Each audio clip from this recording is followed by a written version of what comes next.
ದುರಂಧರ್ ಈ ಸಿನಿಮಾದ ರಿವ್ಯೂ ಶುರು ಮಾಡೋಕ್ಕಿಂತ ಮುಂಚೆ ಇಲ್ಲೊಂದು ಇಮೇಜ್ ಇದೆ, ಅದನ್ನು ಪೂರ್ತಿಯಾಗಿ ನೋಡಿ. ಎಲ್ಲರಿಗೂ ನಮಸ್ಕಾರ, ರಾಜಧಾನಿ ಐಕ್ಳು ಚಾನಲ್ಗೆ ಸ್ವಾಗತ. ದುರಂಧರ್ ಇದೊಂದು ಹಿಂದಿ ಸಿನಿಮಾ, 3 ಗಂಟೆ 32 ನಿಮಿಷ ಇರುವಂಥ ಸಿನಿಮಾ. ಈ ಸಿನಿಮಾನ ನಿನ್ನೆ ಅಂದರೆ ಶನಿವಾರ ಸಂಜೆ 4:15 ಅಂಜಾನ್ ಥಿಯೇಟರ್ನಲ್ಲಿ ನೋಡ್ಕೊಂಡು ಬಂದೆ. ನೋಡಿದ ತಕ್ಷಣ ಈ ಸಿನಿಮಾ ರಿವ್ಯೂ ಮಾಡಬೇಕು ಅನ್ನಿಸ್ತು. ಬಟ್ ರಿವ್ಯೂ ಆಗಿದ ತಕ್ಷಣ ಇದನ್ನು ಅಪ್ಲೋಡ್ ಮಾಡೋ ಟೈಮ್ ಮಾತ್ರ ಸಂಡೇ. ನಿಮ್ಗೆ ಯಾರಿಗಾದ್ರೂ ಸ್ಪೈ ಅಥವಾ ರಾ ಏಜೆಂಟ್ ಸಿನಿಮಾಗಳು ನೋಡೋ ಆಸಕ್ತಿ ಇದ್ದರೆ, ಜೊತೆಗೆ ಥ್ರಿಲ್ಲಿಂಗ್ ಎಲಿಮೆಂಟ್ಸ್ ಕೂಡ ಇರಬೇಕು ಅಂದರೆ ಫಸ್ಟ್ ಹೋಗಿ ಈ ಸಿನಿಮಾ ನೋಡಿ. ಈ ಸಿನಿಮಾದಲ್ಲಿ ಅದೆಲ್ಲ ಈವೆಂಟ್ಸ್ಗಳು ಪ್ಲಸ್ ಎಪಿಸೋಡ್ಸ್ಗಳಿದೆ. ಸುಮಾರು ವರ್ಷಗಳ ಹಿಂದೆ, ಅಂದರೆ ಒಂದು 20 ವರ್ಷದ ಹಿಂದೆ ಹೋಗೋಣ ಅಥವಾ ಒಂದು 25 ವರ್ಷದ ಹಿಂದೆ ಹೋಗೋಣ. ಇಂಡಿಯಾದಲ್ಲಿ ತುಂಬ ಮೇಜರ್ ಸೆಂಟರ್ಗಳಾದಂಥ ಕಡೆ ಟೆರರಿಸ್ಟ್ ಅವರು ಬಾಂಬ್ ಇಟ್ಟಿರ್ತಾರೆ. ಆ ಬಾಂಬ್ ಬ್ಲಾಸ್ಟ್ ಕೂಡ ಆಗಿದೆ. ಕೆಲವೊಂದು ಕಡೆ ಹ್ಯೂಮನ್ ಬಾಂಬ್ಸ್ ಕೂಡ ಬ್ಲಾಸ್ಟ್ ಆಗಿದೆ. ಉದಾಹರಣೆಗೆ ನೀವು ಇಲ್ಲಿ ತಾಜ್ ಅಟ್ಯಾಕ್ ಆಗಿರ್ಬೋದು, ಮುಂಬೈಲಿರುವಂಥ ಹೋಟೆಲ್, ಮತ್ತು ಪಾರ್ಲಿಮೆಂಟಲ್ಲಿ ಬಾಂಬ್ ಬ್ಲಾಸ್ಟ್ ಆಗಿರ್ಬೋದು. ಇದೆಲ್ಲ ಇನ್ಸಿಡೆಂಟ್ಸ್ನ ನಾವು ಎಲ್ಲೋ ಒಂದು ಕಡೆ ಕೇಳಿರ್ತೀವಿ, ಮತ್ತು ಇನ್ನು ಕೆಲವೊಂದು ಕ್ಲಿಪ್ಪಿಂಗ್ಸ್ಗಳನ್ನ ನೋಡಿರ್ತೀವಿ. ಆ ಟೈಮಲ್ಲಿ ಅಷ್ಟು ನೆನಪಿರಲ್ಲ. ಬಟ್ ಈ ಸಿನಿಮಾದಲ್ಲಿ ಇಟ್ಟಿದ್ದನ್ ಗುರು, ಆ raw clippings, hats off to the director. ಇಲ್ಲಿ ರಣವೀರ್ ಸಿಂಗ್ ಅವರು ಒಬ್ಬ ರಾ ಏಜೆಂಟಾಗಿ ಕಾಣಿಸ್ಕೊಂಡಿದೆ, ಅದು ಪಾಕಿಸ್ತಾನಲ್ಲಿ. ಏನಾದ್ರು ವಿಷಯ ಲೀಕ್ ಆದರೆ ನಿಮಗೆ ಗೊತ್ತಿರುತ್ತೆ ಅಲ್ಲಿ ಕೊಡೋ ಅಂಥ ಶಿಕ್ಷೆ ಯಾವ ಥರ ಇರುತ್ತೆ ಅಂತ. ಇವ್ರನ್ನ ಅಲ್ಲಿಗೆ ಅಪಾಯಿಂಟ್ ಮಾಡಿದ್ದು ಮಾಧವನ್.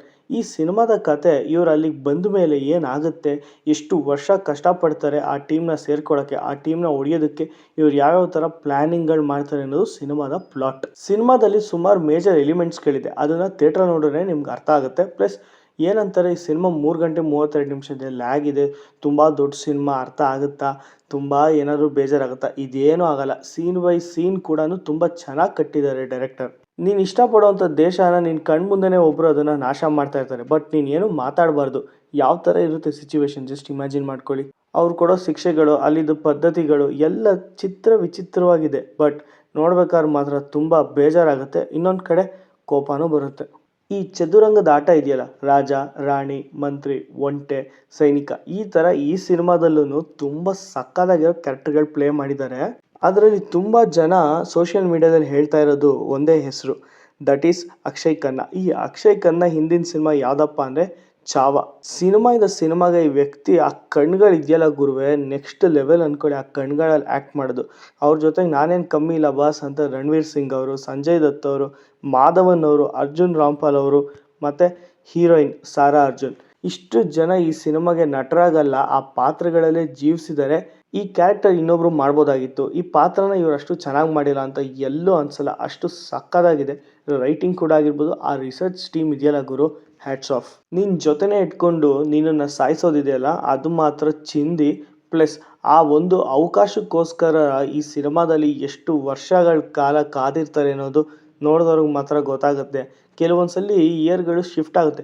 2003, 5, 2007, 2009 ಈ ಥರ ಶಿಫ್ಟ್ ಆಗ್ತಾ ಇರುತ್ತೆ.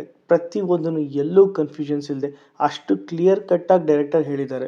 ಹಾಗಾದರೆ ಈ ಸಿನಿಮಾ ಯಾರು ಬೇಕಾದ್ರೂ ನೋಡ್ಬೋದಾ? ಆ ಥರ ಇಲ್ಲ, ರಿಸ್ಟ್ರಿಕ್ಷನ್ಸ್ ಇದೆ. ಬಟ್ ಈ ಸಿನಿಮಾದಲ್ಲಿ ಕೆಲವೊಂದು ಸಾಯಿಸೋ ಎಪಿಸೋಡ್ಗಳನ್ನ ಎಷ್ಟು ರಿಯಲಿಸ್ಟಿಕ್ಕಾಗಿ ಕೆಲವೊಂದು ವೀಡಿಯೋಗಳನ್ನ ನಾವು ಯೂಟ್ಯೂಬಲ್ಲಿ ಬೇರೆ ವೆಬ್ಸೈಟಲ್ಲಿ ನೋಡಿರ್ತೀವೋ ಅದಕ್ಕಿಂತ ಒಂದು ಸ್ಟೆಪ್ ಜಾಸ್ತಿನೇ ಹೋಗಿ ಶೂಟ್ ಮಾಡಿ ತೋರಿಸಿದ್ದಾರೆ. ಅಂದಾಗೆ ಸಿನಿಮಾನ ಡೈರೆಕ್ಟ್ ಮಾಡಿರೋದು ಆದಿತ್ಯ ಅವರು, ಪ್ರೊಡ್ಯೂಸ್ ಮಾಡಿರೋದು ಬಂದು ಜ್ಯೋತಿ ದೇಶಪಾಂಡೆ ಮತ್ತು ಲೋಕೇಶ್ ದರ್. ಸಿನಿಮಾ ಆಲ್ರೆಡಿ ನೆಟ್ಫ್ಲಿಕ್ಸ್ಗೆ OTTಗೆ ಸೇಲ್ ಆಗಿದೆ. ಆದಷ್ಟು ಬೇಗ ಸಿನಿಮಾ ಬರುತ್ತೆ. ಹಾಗಂತ OTTಗೆ ಬರೋ ತನಕ ಕಾಯ್ಕೊಂಡು ಕೂತ್ಕೋಬೇಡಿ. ಥಿಯೇಟ್ರಿಗೆ ಹೋಗಿ ನೋಡಿ, ಎಂಜಾಯ್ ಮಾಡಿ. ಬೇರೆ ಎಲ್ಲ ಸಿನಿಮಾಗಳ ಥರ ಟೆರರಿಸಮ್ ಹೇಗೆ ತೋರಿಸ್ತಾರೋ ಇಲ್ವೋ ಗೊತ್ತಿಲ್ಲ, ರೆಗ್ಯುಲರ್ ಪ್ಯಾಟರ್ನ್ ಇಲ್ದೇನೆ ಇದೊಂಥರ ರೂಲ್ನ ಬ್ರೇಕ್ ಮಾಡಿ ಈ ಸಿನಿಮಾದಲ್ಲಿ ಕತೆ ಆಗಿರ್ಬೋದು, ಆ ಚಿತ್ರಕಥೆ ಆಗಿರ್ಬೋದು, ಸ್ಪೆಷಲಿ ಮ್ಯೂಸಿಕ್ ಗುರು ಏನು ಕೊಟ್ಟಿದೆಯಾ. 80s 90sಲ್ಲಿ ಕೇಳಿರೋವಂಥ ಹಿಟ್ಟು ಸಾಂಗ್ಸ್ಗಳು ಪ್ಲಸ್ ಅಲ್ಲಿರುವಂಥ BGMಗಳು ಮಾತ್ರ ಸಕ್ಕತ್ತಾಗಿದೆ. ಅಂದಾಗೆ ಸಿನಿಮಾ ಎಲ್ಲ ಕಡೆ ಪಾಸಿಟಿವ್ ಟಾಕ್ಸ್ ಬರ್ತಿದೆ. ಇನ್ಯಾಕೆ ತಡ, ಹೋಗಿ ಸಿನಿಮಾನ ಚಿತ್ರಮಂದಿರ ಅಥವಾ ಮಲ್ಟಿಪ್ಲೆಕ್ಸಲ್ಲಿ ನೋಡಿ, ಹರಸಿ, ಹಂಚಿ, ಬೆಳೆಸಿ. ಮತ್ತಷ್ಟು ಸಿನಿಮಾ ಮಾಹಿತಿಗಳಿಗಾಗಿ ರಾಜಧಾನಿ ಐಕ್ಳು ಚಾನಲ್ನ ಸಬ್ಸ್ಕ್ರೈಬ್ ಮಾಡ್ಕೊಳ್ಳಿ. ಧನ್ಯವಾದಗಳು.